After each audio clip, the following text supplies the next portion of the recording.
Picture a cigarette being lit, the quick flash of the flame, the curl of smoke rising slowly but steadily into the air.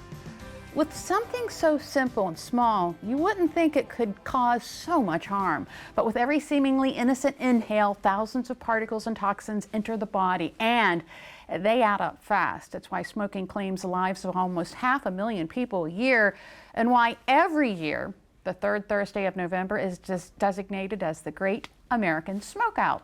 And we'd like to introduce Kaitlin Galow. She is the Tobacco Prevention Program Coordinator and a tobacco treatment specialist. Kaitlin, thank you for being here. Thank you so much for having me. So let's start off, talk a little bit about your role at the health department. So my role at the health department, I serve both an educational and a treatment role.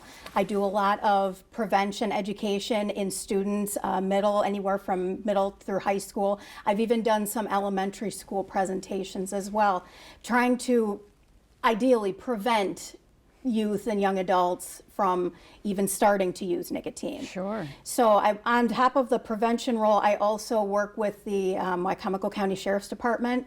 We do a lot of enforcement, make sure that the retailers are selling to age-appropriate consumers. On the other hand, I have a certification through the American Heart Association to treat patients who are struggling with nicotine cessation. As you said, it claims the lives of almost 500,000 people every year, and it is one of the most addictive substances and is responsible for more healthcare dollars being spent worldwide than any other cause. Wow. So I work with these patients and I help them either access nicotine replacement therapy should they want to pursue that role. I also do counseling sessions. I have a virtual support group I run every week, or they can do all one-on-one sessions with me as well, depending on their schedule. Okay, so how did you get into this? I mean, do you have a personal experience that motivated you? I did actually. Before I came to the health department, I worked with one of the local cardiology groups, so I saw a lot of the aftermath of years of smoking, of tobacco use.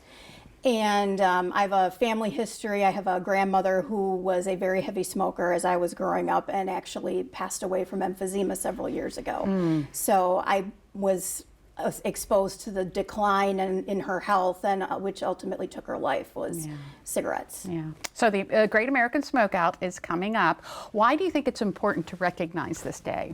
This campaign was started back in the 1970s as kind of a motivation to try to get people to try to go just 24 hours without tobacco use. And as it spread and more people tried it, they've used it as, a lot of people will use it as a trial run if they're considering cessation.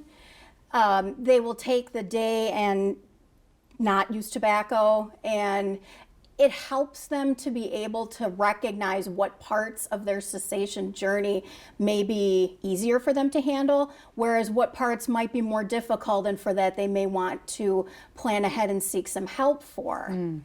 So obviously, people who are addicted to nicotine, it's not easy to quit. And I don't think a lot of people who don't smoke realize that. So what would you say to someone who's watching and saying, I've tried, it's just not working? Absolutely. The average person who is successful in a quit attempt, it takes about 7 tries. So it is, what I would tell them is definitely don't give up.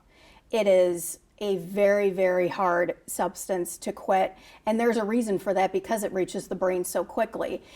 It is not your fault that you're addicted to nicotine. It is a brain disease. And definitely, if you are having trouble, don't be afraid to seek out help. There are many organizations, both on the local government level, as well as with primary care and specialty care providers that you can access as well. Kaitlin Galow, thank you so much for coming in. You're definitely an inspiration. Thank you so much for having me. I appreciate it.